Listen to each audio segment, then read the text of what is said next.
All right, we're going to get started. Today's lecture, and it'll spill over into Tuesday, is on managing diversity. And this is probably substantively the topic that I'm most fascinated by and most engaged with, because it's not just sort of managing diversity at a micro level within an organization. It's really the bigger picture of leading an organization in the context of a socially diverse environment. So the reality is, whatever organization you work for, whatever organization you're part of leading, it's going to be done in the context of a highly diverse environment. I mean, that's just the reality of society. It's becoming more and more diverse. And so how do you effectively lead an organization in this type of context where I have so many competing perspectives, competing cultures, an increasingly diverse constituency base that you're trying to serve?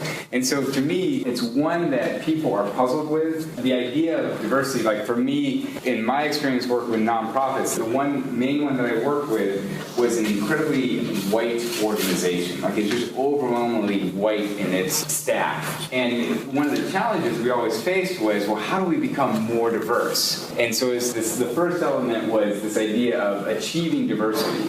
And that's often where a lot of organizations are sitting right now. I mean, IU or organizations around the country, they're recognizing their lack of diversity, and they're saying, how do we become more diverse? How do we achieve higher levels of diversity? But then even if you're an organization, even our organization began to become more diverse, then you're faced with the challenge of, okay, how do we manage all these social differences? Like, life used to be easy when we were all similar to each other, but then when we got all these differences in place, it became much more complicated to manage the social differences, to navigate all the different competing perspectives.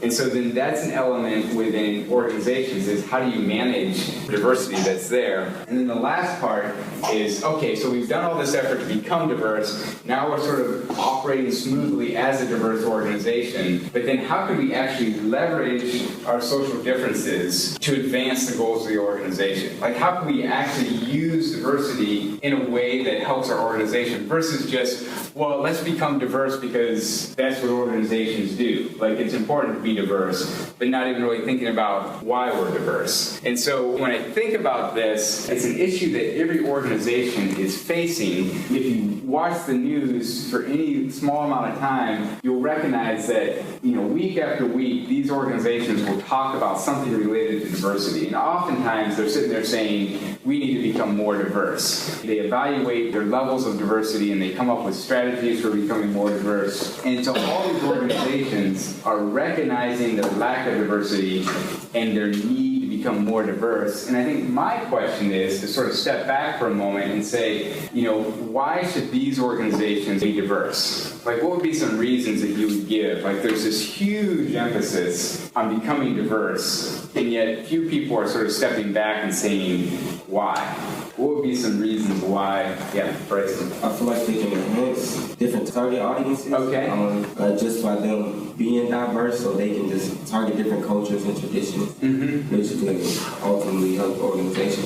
So if their customer base, if they want to broaden the scope of their customer base, if they can have people in the organization that ties to those customer bases, that could be beneficial for the organization. Yeah, that's a good one. Was there another one? Why would an organization want to become diverse? Yeah. Because there's so many organizations that are alike. They want to stand out against their competitor, I guess. Okay. So like sort of a distinction that they would have in possibly recruiting people. You could recruit people by being more diverse. I remember, I think it was University of Wisconsin, this was a couple years ago, they talked about the proportion of students of color and said 8% of our students are students of color. And I was like, you shouldn't be advertising that, because like basically they were lumping all the non-white students together into one category, because if they broke it up into individual categories, it'd be even lower. And they're like, yeah, that was actually, but they were saying in reference to other places around Wisconsin, I guess, they had high levels of diversity. But so on a recruiting level, an organization could look more appealing or attractive if it has higher levels of diversity.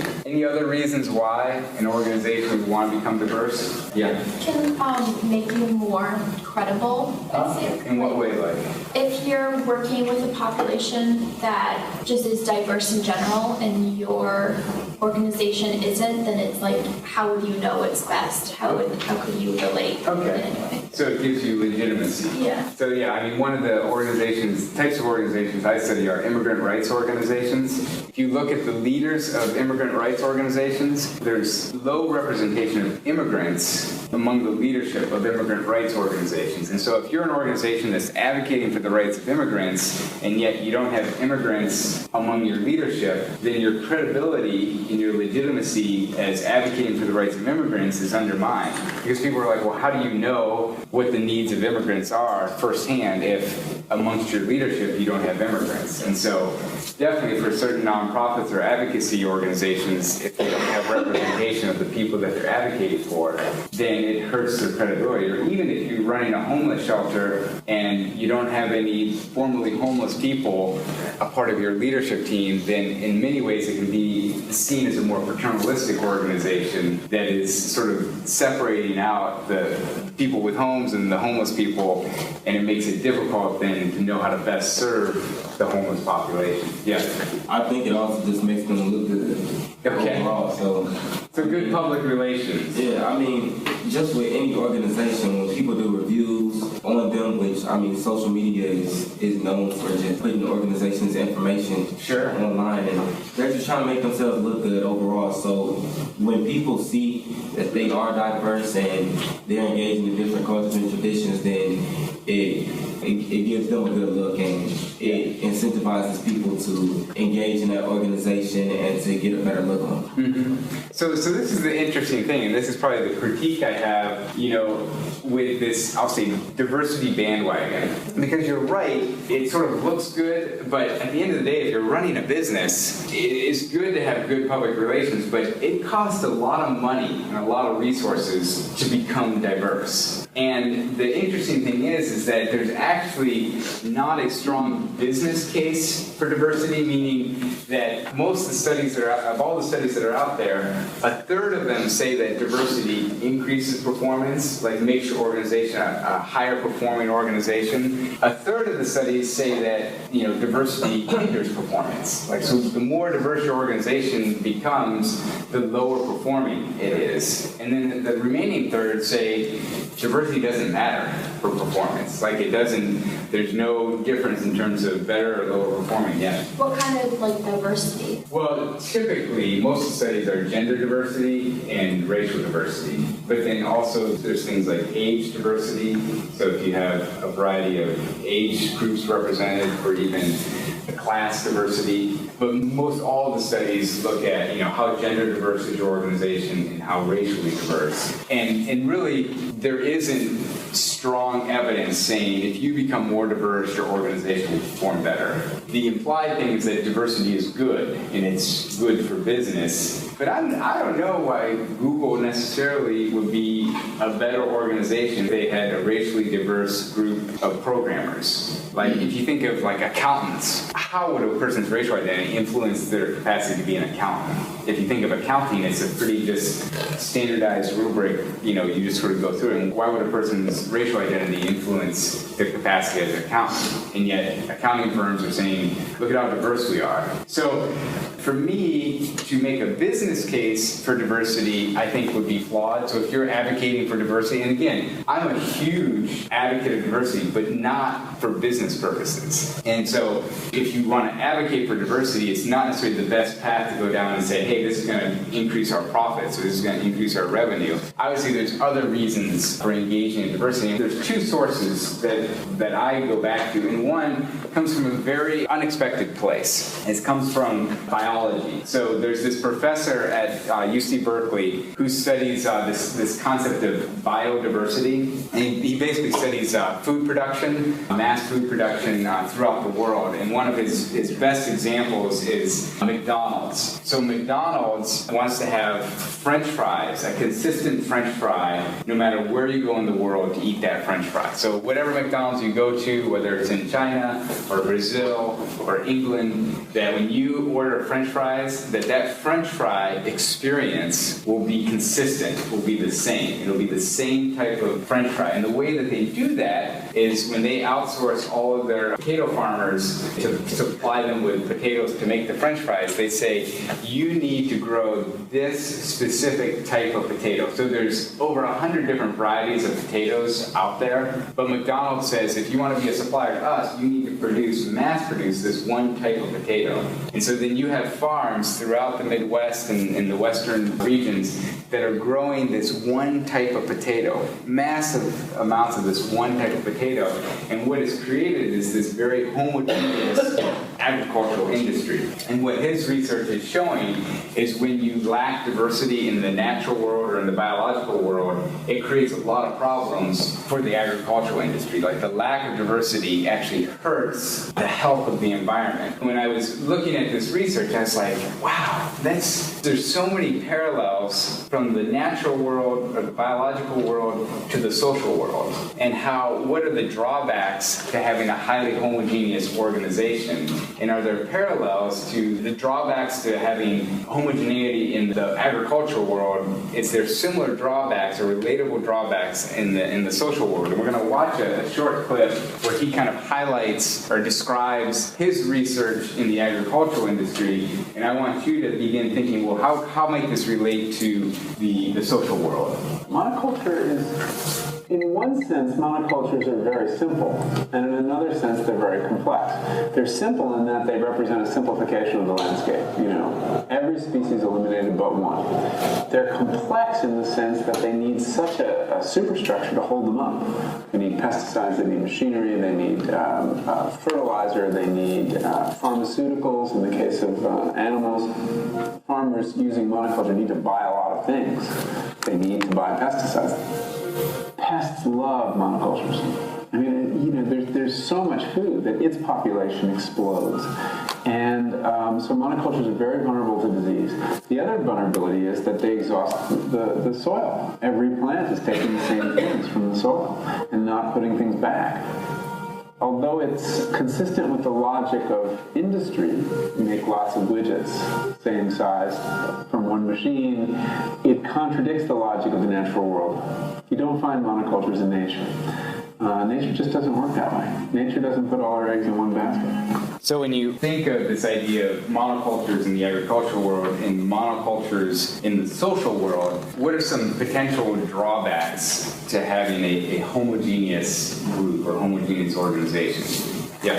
Yeah, so you're very insular in your ideas, and everything's contained within that one group, and so there's less opportunity for innovation. Yeah. Other ideas or examples where a monoculture or a homogeneous group could hurt an organization? Yeah.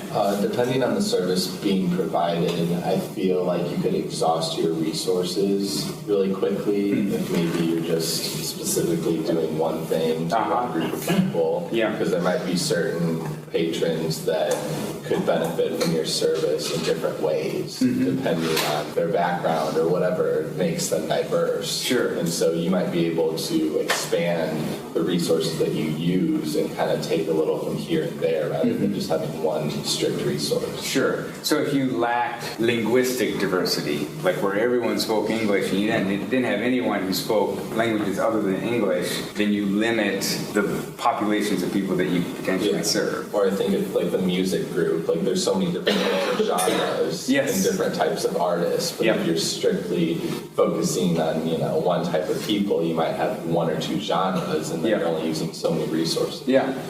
So there'd be a lack of variety. Yeah. Going off what he said, kind of relating it back to the biodiversity side, I know that if you're growing crops, they switch it every year because if you just do like soybeans every year, you're depleting the soil of necessary nutrients. So I think that's a parallel. Yeah. You can sustain the life of the organization. Yeah.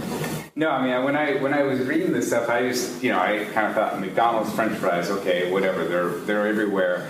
But I didn't really realize sort of the global impact of it. And even like when he said that monocultures are susceptible to disease, and I think of that, if you have a group that's very homogeneous, it can be susceptible to flawed thinking. Like if you don't have any outside input, then you sort of start thinking, well, this is how the world operates, or this is how things work, and you start having flawed thinking, or it's like you're susceptible to disease. And then also, he said there's an incredible amount of resources to sustain this structure. And in some ways, like if you're a homogeneous organization, you're trying to keep being homogeneous, but yet culture around you is becoming more and more diverse. In order to sustain that homogeneity, it takes a lot of resources versus saying, okay, let's change with the times and change with our surrounding environment. There's an argument from the biological world, and then I would say there's also an argument from the sociological world, in that in our society, social inequality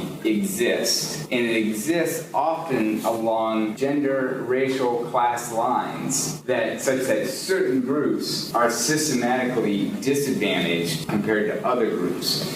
And if you're a nonprofit organization, or if you're an advocacy organization, you don't want to be an organization that perpetuates these systems of social inequality.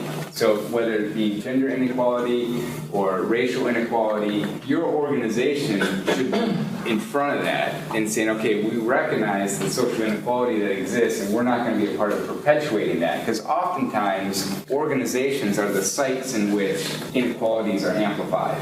So you think of income inequality or gender inequality, where it gets sort of amplified is within organizations. If you look at the leaders of organizations, or where the organizations allocate their resources, or where an organization decides to set up a factory, or where an organization, the populations that an organization targets or serves, all of those things play into expansion of social inequality or the reduction of social inequality. Yeah. So like with this analogy, it's not really the monoculture that suffers, it's just the surrounding environment that suffers. It's kind of like the same with the organization, that like if you don't have diversity, the organization doesn't necessarily suffer, it's just... Well, but he would also say that it's not sustainable. So then in the organization's survival, or that field, sort of like what you're saying, that if you're not changing up the crop, the nutrients in the soil are going to be depleted such that the health of the crop is going to diminish. And then in the long run, the organization is going to suffer. So in some ways, yeah, I mean, that's why organizations don't change, because they're like, this is working. But if you look at it in a long view, you realize this will actually reduce the lifespan of our organization. Yeah. I was going to ask you about the studies that kind of reflects the performance or the revenue. Do they take in much of the long view, that long run? Yeah, so... kind of the flaw in it is that... But so the other flip side of it is that in terms of organizational survival, in the studies that I've seen, the more homogeneous the organization is, the longer it survives, because diverse organizations have more conflict, more tension, more challenges. So again, I'm not trying to paint this, I'll say, business case for why you should become diverse. My argument is more from a sociological or social inequality, that it is more challenging to lead a diverse organization. Like there's reasons why when someone's hiring, they tend to hire people who are like themselves, because when you think of like, oh, we're going to have a big conference, where should we have it? Even for us, I used to work in LA, and as our group was becoming more and more diverse, we would have these annual retreats, and we'd always go up into the mountains, and it'd be like sort of camping, and it's a fun time of like fishing and just camping up in the woods. And so we were planning the retreat. There were 3 staff who were African American, and we were talking about going camping, and they kind of looked at me like, why are we going camping?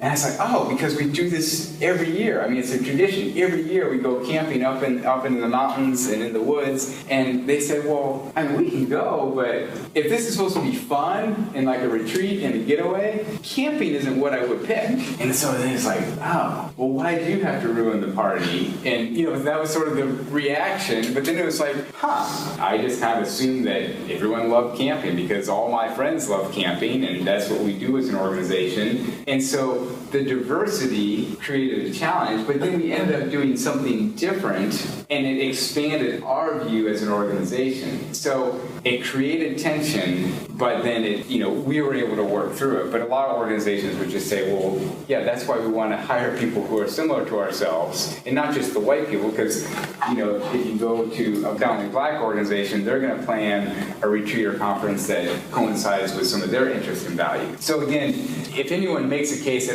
diversity is always better, you should critique them and criticize, sort of say, well, but what about this, what about this? But I would still, at the end of the day, especially for the nonprofit or social sector, to not be engaged with understanding the levels of diversity and navigating social differences, you're not serving the sector that you're intending to serve, right? Do you think Apple has a lack of diversity because they keep coming out with the same phone? Well, no, so that's, it clearly, the lack of diversity undermines innovation. That's proven. Like, the number of creative ideas that an organization produces is directly correlated with differences in the diversity. And even with how Fan was talking about with the Pokemon Go and how nonprofits are adopting it, I would say that would be correlated with the age diversity of the nonprofit. So if you run a nonprofit where everyone's 50 years old or older, they're going to be oblivious to Pokemon Go, and so they're not even going to adopt that new technology. And so if you lack age diversity, then you miss out on new technologies or trending items, not only at the younger level, but even potentially at the older level. So things like age diversity, if everyone's sort of a certain age group, you're just going to be less innovative. Yeah. I could see the more controversy happening through an organization if it were to be more diverse. Because some people probably are maybe the older generation is probably not as comfortable with or being as open to what ideas a younger generation might offer to an organization. So I can kind of see myself within the organization and being seeing the controversy between the different generations. Yeah, and so that's if you guys can figure out how to manage diversity, manage social differences, you'll have a leg up on everyone else, because most people, one, they don't know how to become more diverse, and then once they do become diverse, it's like, well, how do we manage this? That's why it's called managing diversity, in the sense of how do we keep our organization together and moving towards a common vision. So if we think about in terms of achieving diversity, one aspect that I want to focus on is this idea of the relativity of diversity. And so what I want you to do is I want you to think about your high school graduating class and the diversity of your high school graduating class, like how diverse it was, and then compare it in terms of how diverse IU is. So, basically you were a senior in high school and you were graduating, you looked around, you saw all the people, and then you stepped on to IU's campus and you looked around, and I want you to compare the levels of diversity. So we'll use racial diversity for this exercise, but basically, if your high school was a lot less diverse than IU, I want you to go up to this part of the room. And if your high school was much more diverse than IU, I want you to be back there. And if your high school was basically as diverse as IU, get in the center. Wow, this is it's usually always bunched in the center in that way, so this will be interesting. So the people down there where your high school is a lot less diverse than IU, for some of you, describe your high school and then what the experience of coming to IU was like for you. Josiah? We would bring your tractor to school day, so I think that speaks volumes as to my high school. Yeah, so when you showed up here with your tractor, you got a lot of looks? I didn't know. I didn't have any Jewish friends growing up, so that was really my big experience. I went to a primarily African American church, so the racial mix is not a surprise for me, but yeah. So what's your hometown? Rushville, Indiana. All right, where is that? Do you know where Kokomo, Indiana is? It's about 13 miles outside of there. Okay. Yeah. Well, just kind of counter that. I think my town was around 35% Jewish, so it was really Jewish, and there actually weren't any temples, but I don't think I saw any Muslim people ever. And what's your hometown? Right outside Springfield, Massachusetts. Okay. It's Springfield itself. Now, Springfield is very, very diverse, but then I lived right next to it, and suburbs of a city tend not to be. And then here I just saw a lot of Muslim students and. I went to a Jewish private private school in New York City. So, like, the diversity ends there. Yeah, yeah. We were all pretty much the same. And like, we had some cultural differences, but otherwise, it was very homogeneous. Even down to the type of Jews who went to my school. Yeah, there were two sects of Judaism. Yeah. Largely, that was like the messages that we got. Otherwise, it was like the same theological thinking and the same ideological thinking. Yeah, interesting. So then you had the unique experience of being from a highly homogeneous group and then coming to IU where that group is much less represented. So then you came from being part of, in a sense, the dominant group within your school, and then the Jewish population is less represented at IU. So, right. I went to a predominantly African American institution. I would say it was a bit diverse, but predominantly African Americans. For the individuals, I mean, although it was a bit diverse, I feel like majority of groups stayed to themselves. So whichever race or culture or whatever part you felt like you were most comfortable in, that's normally what group you stayed in. Sure. As opposed to me coming to IU. And where's your hometown? South Bend. Okay. And I feel like coming to IU, you're kind of like more encouraged to interact more with different cultures, and I've met so many different people and so many different traditions and cultures that I never really would have thought of if I were to stay in high school for 4 more years.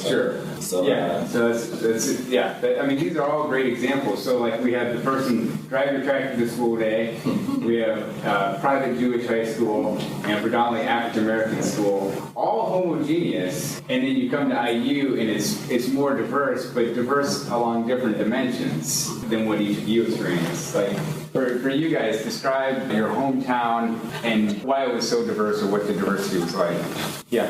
I'm from Indy, but I went to North Central High School, but I live in Carmel, but my parents wanted me to go to North Central to get more of like a real world, like no offense to anybody from Carmel, but and like my high school I think was pretty like 50-50, like wise. There was a lot of African American students, like white like students. I guess it was like 50-50, and then there was also like I think like in a large Jewish population too. There's like I think 3 like pretty big temples in Indianapolis, and so I thought that was like really cool. And like it came like coming to IU, I had like I feel like almost like the opposite culture shock. Like I was kind of confused. Like I felt like there was like so many like predominantly it was like white. Sure. Yeah. I think that was like a big change. Mm-hmm. So it was actually, you moved in a different direction than with the, when you showed up on campus, you're like, this is a pretty white campus from what you're used to. Yeah. My high school was 90% Mexican, so it was kind of flipped where like we used to joke around that the whites were like the minority. Nothing bad though, but it was like stereotypical, like a lot of teen pregnancy, a lot of kids didn't graduate, stuff like that. What's your hometown? I'm from West Chicago, Illinois. Okay. We used to call it West Chicago, but like they had classes teaching more English than the other way. But I liked it because it got me to meet new people, kind of like what Bryson was saying. But coming here, I live in a scholarship house and it's all white, so it was like right back to like what people know, I guess. Yeah. So. And Sadie? I went to 3 schools my senior year. Like at the same time. At the same time? Yeah. I was in like the advanced program. Okay. But my primary. And where was your hometown? Oh, in Indy. Indy, okay. Yeah.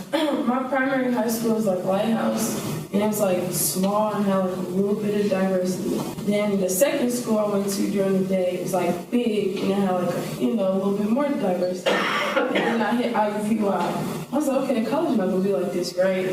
And then finally, I went to the group scholars program, seeing all these African American students. I'm like, all right, cool, I could be, And then the school year started. It was like a culture shock. I was like, oh my gosh, like I'm seeing people with scarves on, and I see like a lot of predominantly white people. It was like really different, but it wasn't a bad difference. It was just like, I'm open to a lot more. Sure. Yeah. Great. Okay, you guys can go back to your seats. So the idea, whatever your experience was coming to IU, you assume or you sort of think that's what everyone's experience is when they step on IU's campus. But a lot of of your perspectives of an organization or a group, a population, is informed by your past experiences, your own cultural identity, but also where you came from. So, in a sense, the people who came from very homogeneous settings, they show up at IU's campus, they're like, wow, look at how diverse it is. Like, this is amazing. There's so many different types of people and different groups, people that have never been exposed to before. And then another group of students, the ones from this end, show up at IU's campus and they're kind of like, wow, this is very homogeneous. Like, everyone's the same. Like, this is strange for me. And so when we talk about diversity, a lot of it is relative to your own social identity and then also your background. And so to assume, to assume things about IU and to think, well, yeah, that's what everyone experiences is not the case. And so the same would be for your organization, especially if you're of the dominant culture, you tend to be blind to others or other differences that are out there. Whereas if you're from the less dominant or minority culture, you're much more cognizant of the levels of diversity, the lack of diversity, or the amounts of diversity that you have present. I feel like when you come into college, I feel like you have to be open to these different cultures and just the people that you meet. I mean, from my personal experience, when I first came, I mean, even now, if you look through my contact list, it's very diverse. I have so many people that, I mean, just a large variety of people that I know. Because you have the opportunity. Right, and I feel like everyone should take the initiative to try and engage and be open to anybody, to different type of people that you meet, because you never know what they go through, where they're from, and you just learn a lot. And I feel like I personally have learned a lot from, just interacting with the different people. Mm-hmm. And there's plenty of organizations that are willing to welcome you into their organization. Sure. to try and just engage and understand where they're from. Yeah, I teach an entire class on managing diversity, so you'll have to sign up for it. But seriously, if you guys are interested in this topic and really the broader scopes of how do you lead an organization in a socially diverse environment, SPIA offers class basically every semester on this topic. But yeah. I was just going to agree with Bryson. I just feel like coming from where I came from, it made me more comfortable to reach out and meet people, just because, you're already, you're used to being with people that you're not used to. Sure. So when you come here and it's a big place to kind of explore that, you feel like you're up to it. Yeah, and for other people, it's intimidating. It's like, wow, this is a big change. When we talk about diversity, it slips into talking about race, and not only talking about race, it ends up talking about black-white relations. It's almost like diversity is code for black-white relations, and it sort of gets reduced down to that, when in reality, diversity is multidimensional. And I want you to just throw out all the different ways in which the different social categories along which groups can be diverse. So what are the different dimensions of diversity? Well, I know we've mentioned gender and class. Okay, so gender. Culturally, just based on where you're from too. Okay. You can be diverse from a small town and a large city. So we'll say urban, rural, suburban, and then geography, geographic diversity, sexuality. Keep throwing them out, I'll just keep writing. Political diversity. Religion. What were the other ones? What are some other? Is ethnic? Yeah. So ethnicity, or country of origin. Would marriage be one? Yeah, and I'll say family status. So if you come from a single parent home, or if you come from a home with two dads, or any type of family combination. Yeah. Societal or cultural diversity. In what way? It's broad. I know. It's hard because a lot of it comes to what's on the board. Just the way you raise. It could be religious differences, it could be class differences, it could be... More along class. Class, okay. Okay, class. And age. Age diversity. Yeah, talent. Some people are... So I'll say personality types. Ability on disabled. Oh, okay, yeah. So I'll say physical abilities. And mental. And mental abilities. Other ones? Any others? That's it? Yeah. I don't think there's any more. No more. I can't. Well, so, okay. One would be if you're right-handed or left-handed. Nah. Yeah. Who in here is left-handed? Steve? Oh my goodness, this is like, you know, less than 10% of the population is left-handed, yet there must be some association between nonprofit management and left-handed. That's amazing. Maybe like life experience, like if you've traveled a lot or if you kind of stayed. Okay, so mobility, we'll say. Mobility differences, like in terms of did you leave your town or not? Here's another one, blood type. So who in here is O blood type? Oh, you'll know. Why do you know? I donated blood and also followed like genealogy. I know for You just know. Well, so the reason why I said O blood, are there any other O blood types in here? You would know because O blood type is the universal blood type, meaning like when there's a crisis and they need blood, they want to get O blood because that everyone else can accept O blood. And you also know that you're O blood type because you can only accept blood from another O blood type. So if there's a shortage of blood, you're of more concern because the only type of blood that you can receive is O blood. So blood type.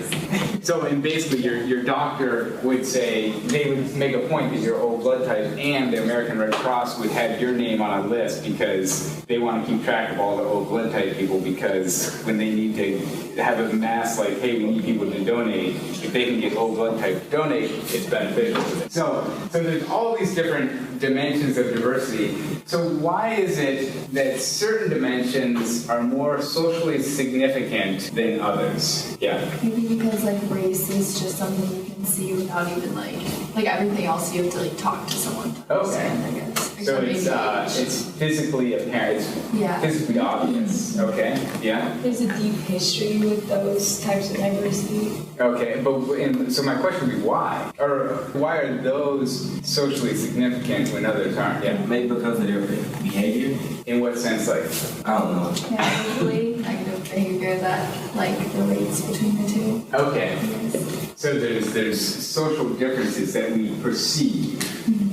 Yeah. I think we see as race following so many of the other ones, like a really, it's like a really like antiquated term where people are like, oh, someone who's urban, and that's like another one of them. That's probably a person of color, and like someone in like class is often with that, and like even though like it's not true, people like associate all the other ones with race.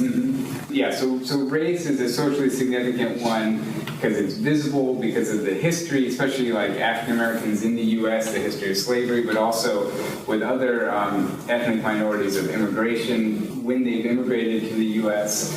Any other ideas why, so the reason why I bring up blood type is we don't discriminate by blood type, and yet blood type is a socially significant thing in terms of if you need to get blood donations and stuff. And so in a sense, there could be an argument for why the O blood type people should be the highest status people in society. But we don't even talk about that. Instead, we pick something like race, which is incredibly fluid. It isn't like there's, we do this, there's black, Latino, white, and Asian, but, there's people in this room who are probably mixed race. And so then what category do they fit in? And then what associations do they get with them? Are they correlated with stereotypically black behavior or with stereotypically white behavior? So why is it that, again, why would we isolate certain social categories and other ones like being left-handed or right-handed? When you fill out an application to attend IU, they didn't ask you, are you right-handed or left-handed? They should have, right? Why do certain ones get highlighted? Yeah. I think our economy has kind of reflected diversity in its own way. So specifically, what markets would be feasible to make your dominant market that you're going for, to make that profit, to sustain your organization. And so having, so many white people in America and so many black people in America, and certain easy ways to segregate people. A lot of times, to me, it's just a business. So it's just an efficient way to run a bit. Oh, you're saying why do we segment the population? Yeah, why do they have that, and why are the certain gifts are more prevalent in society? And so with left-handedness, the market for left-handed people might not be as expansive as a market for another type of person. So. Yeah. So in a sense, there's sort of marketing to certain populations. Joe? I think a lot of times it does tie back to class and the idea that a certain group of people would have more money or less money depending on where their race or where they're from, things like that. And like so, less than with left-handed people and right-handed people, and more so with African American or white people or people. Like so, socioeconomic status is highly correlated with race and less correlated with blood type. Right. Yeah. I think it also has to do with. They're both on the same line, but just the act of like conformity or just being like let's say all left-handed people have been together for so long.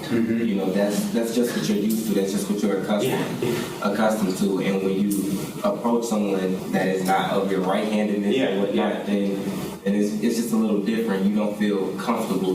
That's where people start to become more diverse. Yeah. Well, so it's interesting when you're part of the dominant culture and you go through life as part of the dominant culture, you just sort of think, this is the way it is and the way it should be. It's just natural. But if I talk to the left-handed people who are of the less dominant in terms of handedness, I bet you they could tell me ways in which our society is geared towards right-handed people. Like, are there things that you encounter? Scissors. What? Scissors. And what other things do you encounter? The computer mouse is on there. The computer mouse. So I say that in the sense of the right-handed people who don't interact with left-handed people on that level are oblivious to how right-handed dominant our society is in different ways. But it's on a much larger scale, based on your gender, or based on your race, or based on your religion. The society is designed around the dominant culture.